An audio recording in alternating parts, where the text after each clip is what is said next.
Од денеска може да се поднесуваат барања за материјално обезбедување за невработените лица по основ на стечај. Стечајците, кои што се опфатени со новиот закон, од денеска ќе можат до крајот на месецов да ги поднесат барањата во Агенцијата за вработување во Струмица за добивање на паричен надоместок. Агенцијата за вработување од Струмица денеска не информираше за примената на законот за материјално обезбедување на невработените лица поради приватизација на предпријатијата со доминантна државна собственост. Во законот за материјално обезбедување на невработените лица поради приватизација на предпријатијата со доминантна собственост на државата, со ова законско решение се утврдуваат условите за стекнување и начинот на користење право на материјално обезбедување во вид на паричен надоместок на невработените лица на кои им престанал работниот однос по основ на стечај, ликвидација или технолошки вишок, заклучен со 30 јуни 2018 година, за кој оствариле право на паричен надоместок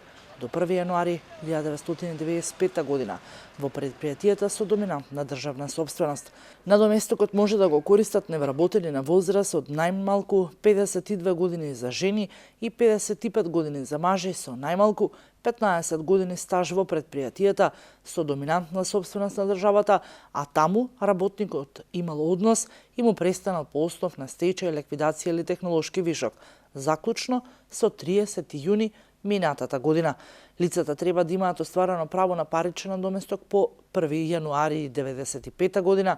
а по остварувањето на правото на паричен надоместок да не биле вработени на неопределено време, односно работниот однос да не им престанал по нивна волја и нивна вина.